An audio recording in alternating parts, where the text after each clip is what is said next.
Hi everyone, I'm Dr. Ann Pendo, the Senior Medical Director for Experience of Caring in the Office of Patient Experience at Intermountain Healthcare. And today we're going to talk to Erin Ekstrom, our nurse, neurosciences program manager at Intermountain Medical Center, talking about leadership at the forefront of COVID. So Erin, thanks so much for being here today. Thank you, Ann.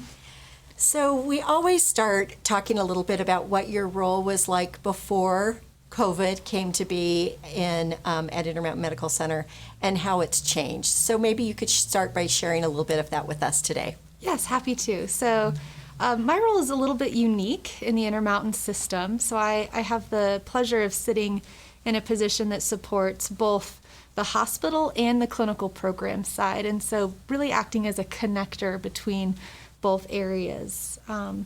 And, before the pandemic hit, I spent a lot of time helping to set strategy, connect with our caregivers, and connect with our patients to make sure that the quality and experience of care was up to par with their expectations. I'll say with COVID, I think everything changed, and at the same time, nothing really changed. Our mission is still the same, to provide really high quality care with great experience and great outcomes. But at the same time, our focus on how we deliver that care has changed immensely and drastically. And so, my focus as of late has been on really supporting my caregivers and our patient experience and making sure that our caregivers have what they need in order to provide care in this new and kind of novel environment for us. So tell us a couple things that you've done differently, or you had to shift the how to get the same great quality experience for patients, and then really supporting caregivers as well. That's a good question. So I think what we have been able to do is really accelerate some of the experiments and some of the opportunities that we knew all along were there for us in healthcare. The pandemic has allowed for us to really move forward faster than I think we would have. It's removed a lot of the barriers, and it's really allowed our caregivers to express that creativity and finding ways to provide care.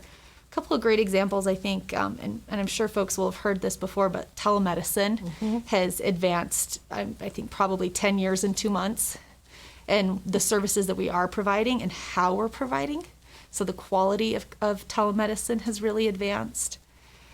The other thing I would say is that the how we're providing care, so looking at ways to do surgeries that maybe were previously inpatient surgeries, and now doing those as outpatient procedures with maybe a little longer recovery stay, and ways that we can do that, making sure that our patients still feel supported, so they're not feeling like we're rushing them through our system. So providing better education before they come in for surgery, providing more information for when they go home, doing at-home follow-up calls the next day to make sure that our patients have the support that they need with those faster turnaround times.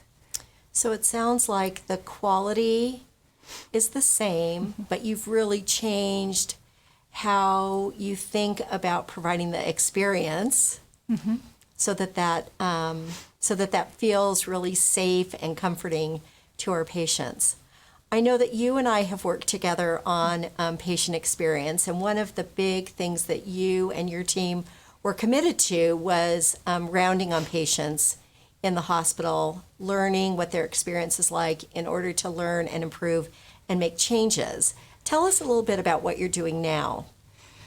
You're right. So prior to March, we were doing in-person leadership rounding, and our leadership team was comprised of both hospital leaders and clinical program leaders. And we wanted to really be able to glean in real time what our patients were experiencing, and in the hopes that we could, change that experience if it wasn't a positive one, and two, recognize if it was a good experience, what were those key elements and which caregivers were responsible for that to recognize them. After March, we needed to be a little more cautious about how many people were going in and out of patient rooms, but we didn't want to lose that really key element that we had found in talking to our patients. So we put our heads together and we started doing virtual rounds. So we are using telemedicine technology to pop into a patient room and still ask those same questions and get that same feedback. And then we convene on a platform together and discuss that the same way we would have prior to March when we were able to do this in person.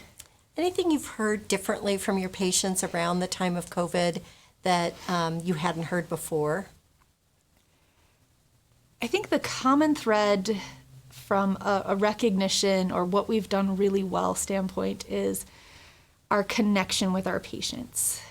Something we didn't hear before, and I think because our patients had that family support to lean on, it wasn't as recognized. And since we haven't had as many visitors and family at the bedside, our nurses, our caregivers, our physical therapists, our housekeepers have become that de facto support system while our patients are here. And I think we've done a really good job of stepping into that. That's so lovely. And I know that as I read patient comments, that is something that I hear pretty consistently is the support that our patients feel from those that are caring for them, from dietary to housekeeping to our nurses to physicians and APPs. And I know you've been working many long hours. I always like to check in and ask, what are you doing to take care of yourself these days? Well, I think in the same sentiment that everything changed and nothing changed. That's how I have felt as in my leadership role and in my personal life. But I will say that I think the pandemic has given me a chance to slow down a little.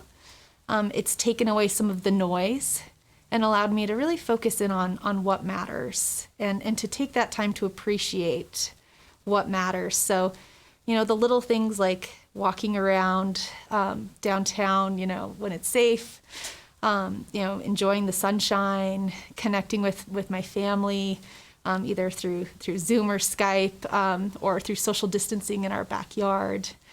But really just trying to, take those deep breaths and enjoy the small things and focus in on what really matters.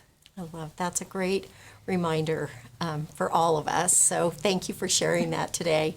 As we wrap up our time together, which is never long enough, share with us and our audience, what have you learned about yourself and as a person, and then also yourself as a leader during these last months? As a person, I would say I have really learned how important it is to keep my tank full, and how important some of these small interactions like we're having now, how important some of those are to keeping my tank full so that I can continue to give. And as a leader, I would say I have learned to be comfortable not knowing the answer. Nobody has the answers right now. Nobody knows when this will be over. And I've had to become much more comfortable with not having those answers and sitting with my team and saying, I can't tell you, but I'm here and I'm with you. Oh, I think that that's a good reminder too, right?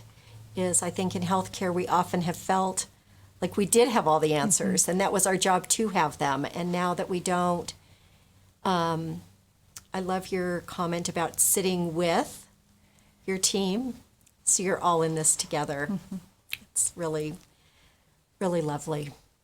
Thanks so much for spending time with us today. I really appreciate it, Erin. Thank you, Anne. And thanks everyone for joining us today, Leadership at the Forefront of COVID, and we will look forward to seeing you next week. Take care, everyone. Bye-bye.